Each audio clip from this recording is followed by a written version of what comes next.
ക്രിസ്തുയേശുവിൻ്റെ ധന്യമായ നാമത്തിന് മഹത്വം. നമ്മൾ ആത്മീക രോഗങ്ങളെക്കുറിച്ച്, ഭൗതികമായ ലോകത്തിൽ ജഡത്തിൽ ജീവിക്കുന്ന മനുഷ്യന് നേരിടുന്ന ഏറ്റവും വലിയ പ്രതിസന്ധിയാണ് രോഗങ്ങൾ.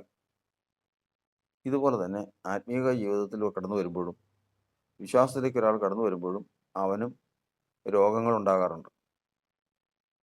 ഈ രോഗങ്ങളെക്കുറിച്ചാണ് നമ്മൾ ചിന്തിച്ചുകൊണ്ടിരിക്കുന്നത്. കർത്താവ് ഇസ്രായേൽ മക്കളെ വിളിച്ചപ്പോൾ ഇപ്രകാരം പറഞ്ഞു: ഞാൻ നിന്റെ ആയുഷ്കാലം പൂർത്തിയാക്കും, ഞാൻ നിന്നെ സൗഖ്യമാക്കുന്ന കർത്താവാകും. അപ്പോൾ ദൈവം സൗഖ്യമാക്കുന്നവനാണ്, നമ്മുടെ ആയുഷ്കാലം പൂർത്തിയാക്കാൻ കഴിവുള്ളവനുമാണ്. അപ്പോൾ നമ്മെ ചികിത്സിക്കുന്നവനാണ്, അതായത് വൈദ്യനാണെന്ന് അർത്ഥം. യേശു വൈദ്യനാണ്, നമ്മൾ രോഗികളാണ്. അപ്പോൾ വൈദ്യനും രോഗികളും തമ്മിലുള്ള ബന്ധം ദൈവവും യേശുവും നമ്മളുമായിട്ടുണ്ട്. അതാണ് നമ്മൾ ചിന്തിക്കുന്നത്. അതിന് മനുഷ്യർക്ക് വന്നുകൂടുന്ന ഓരോ രോഗങ്ങൾ നമ്മൾ ചിന്തിപ്പാനിടയായിത്തീർന്നു. ഇന്ന് നമ്മൾ ചിന്തിക്കുന്നത് ഭ്രാന്തന്മാരെ കുറിച്ചാണ്. ലോകത്തിൽ നമ്മൾ ഭൗതിക ജീവിതത്തിൽ അനേകതി പേരെ കണ്ടിട്ടുണ്ട്.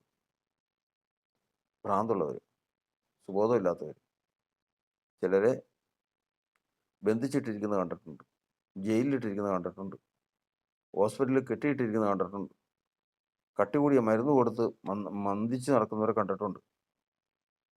ഇങ്ങനെ ഭൗതിക ജീവിതത്തിൽ നമ്മൾ സുബോധമില്ലാത്തവരെ കണ്ടിട്ടുള്ളതുപോലെ തന്നെ ആത്മീക ജീവിതത്തിലും ഇങ്ങനെയുള്ളവരുണ്ട്. അവരെങ്ങനെയുള്ളവരാണെന്നുള്ളതാണ് ഇന്ന് ചിന്തിക്കേണ്ടത്. നമ്മൾ 2 തീമോഥെയോസിൻ്റെ ലേഖനം 2-ാം അധ്യായത്തിൻ്റെ 24-ാം വാക്യത്തിൽ കർത്താവിൻ്റെ ദാസൻ ചണ്ട ഇടാതെ എല്ലാവരോടും ശാന്തനും ഉപദേശിപ്പാൻ സമർത്ഥനും ദോഷം സഹിക്കുന്നതിനും ആയിട്ടത്രേ ഇരിക്കേണ്ടത്. വിരോധികൾക്ക് ദൈവം സത്യത്തിൻ്റെ പരിജ്ഞാനത്തിനായി മാനസാന്തരം നൽകുമോ എന്നും പിശാചിനാൽ പിടിപെട്ട് കുടുങ്ങിയവരാകയാൽ അവർ സുബോധം പ്രാപിച്ച് അവൻ്റെ കണിയിൽ നിന്ന് ഒഴിഞ്ഞ് ദൈവേഷ്ടം ചെയ്യുമോ എന്നും വെച്ച് അവരെ സൗമ്യതയോടെ പഠിപ്പിക്കേണ്ടതുമാകുന്നു. ഇപ്പോൾ ഇവിടെ എഴുതിയിരിക്കുന്നത് ഇപ്രകാരമാണ്: ഒരു കർത്താവിൻ്റെ ദാസൻ എങ്ങനെയായിരിക്കണമെന്ന് ഏറ്റവും ആദ്യമേ തന്നെ അപ്പോസ്തലനായ പൗലോസ് പറയുകയാണ്.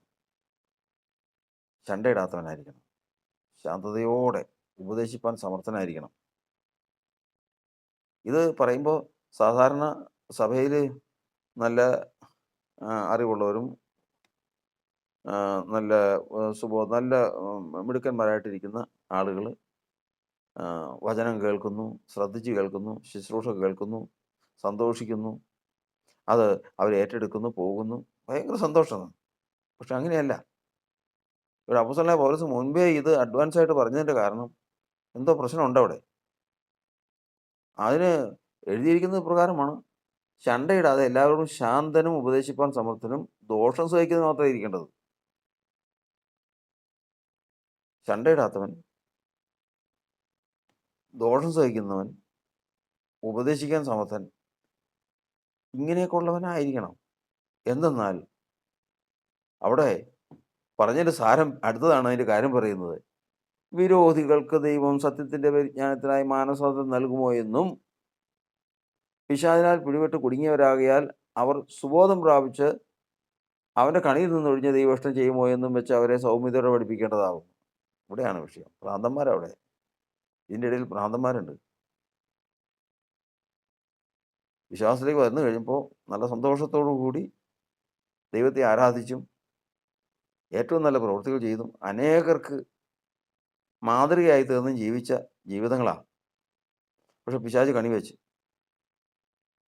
ഈ പിശാച് കണി വയ്ക്കുന്നത് എങ്ങനെയാണ്? ഒരു പിശാച് ഒരു മനുഷ്യന് കണി വയ്ക്കുന്നത് എങ്ങനെയാണ്? അതായത് മനുഷ്യൻ വിശ്വാസത്തിലേക്ക് വരുന്നതിന് മുമ്പ്, കർത്താവിൻ്റെ കരങ്ങളിൽ അവനായി തീർന്നതിന് മുമ്പ് ഇത് ഇവൻ്റെ കയ്യിലായിരുന്നു. ആരുടെ? പിശാചിൻ്റെ കയ്യിലായിരുന്നു. യേശുക്രിസ്തു ഒഴികെ ബാക്കിയുള്ള എല്ലാവരും പിശാചിൻ്റെ അധികാരത്തിലായിരുന്നു.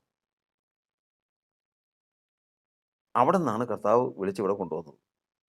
അപ്പോസ്തലപ്രവൃത്തി പുസ്തകം 26-ാം അധ്യായത്തിൽ അതിനെക്കുറിച്ച് വ്യക്തമായിട്ട് എഴുതിയിട്ടുണ്ട്. ദൈവത്തിൻ്റെ അധികാരത്തിൽ നിന്ന് സാത്താൻ്റെ അധികാരത്തിൽ നിന്ന് ദൈവത്തിൻ്റെ അധികാരത്തിലേക്ക് നിങ്ങളെ കൊണ്ടുവന്നതാണ്.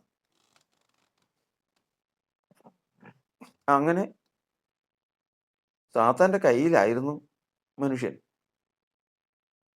ഇങ്ങനെ ആയിരുന്ന സമയത്ത് സാത്താൻ്റെ കയ്യിൽ വെച്ചുകൊണ്ട് ഇവനെക്കൊണ്ട് അവൻ എന്തെല്ലാം ചെയ്യിച്ചിട്ടുണ്ടെന്നുള്ളത് സാത്താൻ അറിയാം. മുമ്പ് അപ്പോസ്തലനായ പൗലോസ് പറയുകയാണ്, വേറെ ആരുമല്ല, അപ്പോസ്തലനായ പൗലോസ്, ന്യായപ്രമാണത്തിലെ നീതി സംബന്ധിച്ച അനിന്ദ്യൻ, പരീശൻ, ഇസ്രായേല്യൻ, ഇങ്ങനെയുള്ള കാര്യങ്ങളെല്ലാം കുറ്റമറ്റവനായി ന്യായപ്രമാണ പ്രകാരം തെളിഞ്ഞ ഒരു വ്യക്തിയെ സംബന്ധിച്ച് പറയുകയാണ്. ഞാൻ പണ്ടത്തെ കാര്യം ഓർക്കുമ്പോൾ എനിക്ക് ലജ്ജ തോന്നുന്നു. കാരണം ലജ്ജ തോന്നത്തക്ക വണ്ണമുള്ള പ്രവൃത്തി അവനെക്കൊണ്ട് ശത്രു ചെയ്യിച്ചിരിക്കും. കാരണം അവനറിയാം ഇന്നല്ലെങ്കിൽ നാളെ ഇവൻ എൻ്റെ കയ്യിൽ നിന്ന് പോകും, പോയി ദൈവത്തിൻ്റെ കരങ്ങളിൽ ചെല്ലും.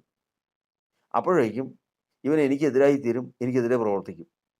അപ്പോഴേക്കും അതിന് ഇവന് നിവർന്നു നിൽക്കാൻ സാധിക്കാത്ത തരത്തിൽ ഇവനെക്കൊണ്ട് ഏതെല്ലാം ദോഷം ചെയ്യിക്കാമോ അത് മുഴുവനും ശത്രു ചെയ്യിക്കും. അതുകൊണ്ടാണ് ഈ വിശ്വാസത്തിലേക്ക് വരുന്നവരുടെ മുൻകാലങ്ങളിലുള്ള സാക്ഷ്യം കേട്ട് കഴിഞ്ഞാൽ നമ്മൾ ലജ്ജിച്ചു പോകും. പലപ്പോഴും അതിശയിച്ചു പോകും, എന്താ ഈ കേൾക്കുന്നത്, ശരിയാണോ ഇതൊക്കെ എന്ന് ചിന്തിച്ചു പോകും. മദ്യപിച്ച് വഴിയിൽ കിടന്നിട്ടുള്ളതും, മോഷ്ടിച്ചിട്ടുള്ളതും, അടിപിടിക്ക് നടന്നതും, കൊലയാളികളും, ഇങ്ങനെ വേണ്ട പിടിച്ചുപറിക്കാർ, ഇങ്ങനെ വേണ്ട സകല ദോഷങ്ങളും ശത്രു ചെയ്ത കർത്താവിനോട് കൂടെ ക്രൂശിക്കപ്പെട്ട ഒരു കള്ളൻ ദൈവം കണ്ടിട്ടുള്ളവനാണ്. സാത്താൻ അറിയാം ഇന്നല്ലെങ്കിൽ നാളെ മരിക്കുന്നതിന് മുമ്പ് ദൈവം ഇവനെ വിളിച്ച് ദൈവത്തിൻ്റെ കൊണ്ടുപോകും. ഇപ്പോൾ ഇതുപോലെ പർദീസയിലേക്ക് അവസാനം പോയി. കാരണം ഇന്ന് അവൻ പിടിച്ചുപറിക്കാരനും കള്ളനും കൊള്ളക്കാരനും ഉപദ്രവിക്കുന്ന എല്ലാമായിട്ട് നടക്കുക. അപ്പം അവനെ കൊണ്ട് തൻ്റെ കയ്യിൽ കിട്ടിയ സമയത്ത് ചെയ്യാവുന്ന ദോഷങ്ങൾ മുഴുവനും സാത്താൻ ചെയ്യിക്കും. ഇങ്ങനെ ചെയ്യിച്ച് അവന് നിവർന്നു നിൽക്കാൻ സാധ്യമല്ലാത്ത തരത്തിൽ അവനെ ലജ്ജിപ്പിച്ച്, ഇല്ല അവൻ അത്രമാത്രം ദോഷം അവനെ കൊണ്ട് ചെയ്യിക്കും. ഇങ്ങനെ ചെയ്യിച്ചതിന് ശേഷം അവൻ കർത്താവിനെ അറിഞ്ഞു കഴിയുമ്പോൾ, അയ്യോ, കർത്താവിനോട് ക്രൂശിക്കപ്പെട്ട കള്ളം പറഞ്ഞതുപോലെ, കൂട്ടുകാരനോട് പറഞ്ഞതുപോലെ, നീ എന്താ പറയുന്നത്, നാം ചെയ്ത തെറ്റിന് തക്കതായ ശിക്ഷ അനുഭവിക്കുന്നു, ഇവനോ അരുതാത്തൊന്നും ഇവൻ ചെയ്തിട്ടില്ല. അത്രമാത്രം മാനസാന്തരം ആ മനുഷ്യന് കള്ളന് വരികയാണ്. ആ കാര്യങ്ങൾ അത്രയും വന്നു കഴിഞ്ഞു. ഇങ്ങനെ കളവും പിടിച്ചുപറിയൊക്കെ വിട്ടതിന് ശേഷം വിശ്വാസത്തിലേക്ക് വന്നു. കള്ളന് പിന്നെ അതിനെ പരീക്ഷിക്കപ്പെടാൻ സമയം കിട്ടിയില്ല. പിന്നെ നേരെ കർത്താവിൻ്റെ അടുക്കിലേക്ക് പർദീസയിലേക്ക് പോയി. പക്ഷേ വിശ്വാസത്തിലേക്ക് വരുന്ന വിശ്വാസിയുടെ ജീവിതം അങ്ങനെയല്ല. ദൈവസഭയിലേക്ക് ഒരാളെ കൂട്ടി കഴിഞ്ഞാൽ അവൻ ഇതുപോലെ തന്നെ മുമ്പ് കള്ളനും കൊള്ളക്കാരനും പിടിച്ചുപറിക്കാരനും ഇങ്ങനെ ദോഷത്തിലാണ് നടന്നവനാണെങ്കിൽ അവനെ കൊണ്ടുവന്നതിന് ശേഷം അവൻ എല്ലാം തെളിഞ്ഞ് എല്ലാം വിട്ട് മര്യാദയ്ക്ക് ജീവിച്ചുകൊണ്ടിരിക്കുമ്പോൾ മറ്റേ ഒച്ചപ്പാട് തുടങ്ങും. ആര്? രാപ്പകൽ നമ്മുടെ സഹോദരന്മാരെ കുറ്റം ചുമത്തുന്ന അപവാദിയായ സാത്താൻ ദൈവത്തിന് മുമ്പാകെ കുറ്റം തുടങ്ങും. അവനെ വിളിച്ചതല്ലേ. ഇയ്യോബിനെ കുറിച്ച് പറഞ്ഞതുപോലെ വെറുതെ ആണോ ഇയ്യോബ് ഭക്തനായിട്ടിരിക്കുന്നത്? തൃക്കൈ നീട്ടി അവനുള്ളതൊക്കെ ഒന്ന് തൊട്, അപ്പോൾ കാണാൻ അവൻ ആരാന്ന്. ഇതിങ്ങനെ രാപ്പകൽ കുറ്റം ചുമത്തുന്ന അപവാദി പറഞ്ഞു കഴിയുമ്പോഴേക്കും കർത്താവ് കൊടുക്കേണ്ടി വരും, പരീക്ഷിക്കാൻ അനുവദിക്കേണ്ടി വരും. കർത്താവ് പരീക്ഷിക്കില്ല. കർത്താവിന് ആരെയും പരീക്ഷിക്കേണ്ട. കർത്താവിന് ഓരോരുത്തരെയും ആരൊക്കെയാണെന്ന് കർത്താവിന് അറിയാം. അവന് വിട്ടുകൊടുക്കും. ശരി, നീ പരീക്ഷിച്ചോ, ഇതാ അവൻ തൃക്കൈയിലിരിക്കുന്നു എന്ന്. അവൻ നിന്റെ തൃക്കൈ നീട്ടി കർത്താവ് പറഞ്ഞു, ഇതാ അവൻ നിന്റെ കയ്യിലിരിക്കുന്നു എന്ന് പറഞ്ഞു. അവനെ പരീക്ഷിക്കുന്നത് എങ്ങനെയാ? അവൻ പുതിയതായിട്ടുള്ള കാര്യങ്ങളൊക്കെ കൊണ്ടുവന്ന് അങ്ങനെയല്ല പരീക്ഷിക്കുന്നത്. ഇവൻ ചെയ്ത് ശീലിച്ചു പോകുന്നൊരു കാര്യമുണ്ട്. വിശ്വാസത്തിലേക്ക് വരുന്നതിന് മുമ്പ് അവൻ കളവായിരുന്നെങ്കിൽ കളവിലാണ് പരീക്ഷിക്കണേ. കളവിൽ പരീക്ഷിച്ച് കഴിയുമ്പോഴേക്കും അവന് ഒരു പരീക്ഷ വരിക. 10 പൈസ കയ്യിലില്ല, പിള്ളേർക്ക് സുഖമില്ല, ആശുപത്രിയിൽ കൊണ്ടുപോകണം. എന്ത് ചെയ്യും?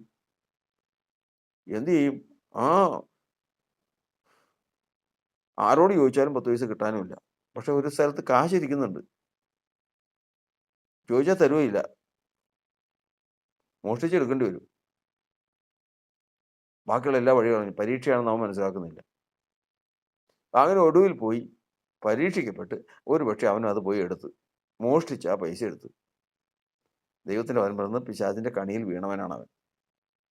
അവൻ വീണ്ടും സാത്താൻ്റെ അധികാരത്തിലേക്ക്, അവൻ്റെ കയ്യിലേക്ക് പോയി. പിന്നെയുള്ള അവൻ്റെ ജീവിതം എന്ന് പറഞ്ഞു കഴിഞ്ഞാൽ, പിന്നെ അവൻ്റെ ജീവിതം ദൈവസഭയെ സംബന്ധിച്ചിടത്തോളം വിരോധിയാണ്. വിരോധി എന്ന് പറഞ്ഞു കഴിഞ്ഞാൽ ആര് പറഞ്ഞാലും അനുസരിക്കില്ല. എന്ത് പറഞ്ഞാലും കേൾക്കണ്ട, ഒന്നും കേൾക്കണ്ട അവൻ. അവനെ കൊണ്ട് തലവേദനയാണ്. അവൻ്റെ പേരാണ് വിരോധി. ഇത് ഇത് കണ്ടുകൊണ്ട് ആ ദൈവാത്മാവ് അപ്പോസ്തലനായ പൗലോസിൽ കൂടി അഡ്വാൻസ് ആയിട്ട് പറഞ്ഞിരിക്കുന്നത്, കർത്താവിൻ്റെ ദാസൻ ശണ്ടയിടാത്തവനായിരിക്കണം, ഉപദേശിപ്പാൻ സമർത്ഥനായിരിക്കണം, കഷ്ടം സഹിക്കാൻ മനസ്സുള്ളവനായിരിക്കണം, ദോഷം സഹിക്കുന്നവനായിരിക്കണം. ഇതെല്ലാം പറഞ്ഞതിന് ശേഷം പറയുക, കാരണം എന്നറിയാമോ? ഇത് ദൈവത്തിൻ്റെ സഭയിൽ ഇഷ്ടംപോലെ ആളുകൾ വരുന്നുണ്ട്. അവർക്ക് അവർ വന്നിരുന്ന് ഉപദേശം കേട്ട് വീട്ടിൽ പോയി സന്തോഷമായിട്ട് കർത്താവിൻ്റെ ദാസന് എന്നോട് സന്തോഷം പറഞ്ഞ് പോയി ജീവിക്കുമെന്നുള്ളതല്ല. പിന്നെയോ ഇടയ്ക്കകത്തിരിപ്പുണ്ട്, ഭ്രാന്തന്മാരിരിപ്പുണ്ട്. ഇതുപോലെ സാത്താൻ്റെ കണിയിൽ വീണ് സുബോധം നഷ്ടപ്പെട്ടു പോയൊരു അവനകത്തിരിപ്പുണ്ട്. അവരെയാണ് മടക്കിക്കൊണ്ടുവരേണ്ടത്. അവരെ മടക്കിക്കൊണ്ടുവരണമെങ്കിൽ വേറെ ഒരു നിവൃത്തിയില്ല. ഒരു കാര്യവും നടക്കില്ല. സൗമ്യതയോടെ പഠിപ്പിക്കണം. സൗമ്യതയോടുകൂടി. കാരണം സൗമ്യത എന്ന് പറയുന്നത് കർത്താവിൻ്റെ സ്വഭാവമാണ്. യേശുവിൻ്റെ സ്വഭാവമാണ് സൗമ്യത. അതിനെ ജയിക്കാൻ സാത്താന് സാധിക്കില്ല. അതിന് മുമ്പിൽ സാത്താൻ തോറ്റുപോകും. അതുകൊണ്ടാണ് വിശ്വാസത്തിലേക്ക് വരുന്ന ഒരാളെ കർത്താവ് ഏറ്റവും ആദ്യം കർത്താവിന് മുഖം വെച്ച് തൻ്റെ സൗമ്യത അവനെ പഠിപ്പിക്കുന്നത്. അങ്ങനെ സൗമ്യത പഠിപ്പിച്ചു കഴിയുമ്പോഴേക്കും അവൻ ഏകദേശം ഉപദേശിക്കാറായി, കാര്യങ്ങൾ മനസ്സിലാക്കാറായി. കാരണം ഇങ്ങനെയുള്ള ഭ്രാന്തന്മാരെ ചികിത്സിക്കണമെങ്കിൽ അവൻ ഉള്ള വൈദ്യനായിരിക്കണമെങ്കിൽ അവനുള്ള ഏറ്റവും വലിയ യോഗ്യതയാണ് സൗമ്യത.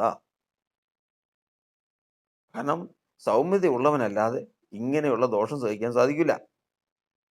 അവനത് മുഴുവനും കേട്ടും അവനത് മുഴുവനും അനുഭവിച്ചും ഉപദേശിച്ച് അവനെ മടക്കിക്കൊണ്ടുവരാൻ.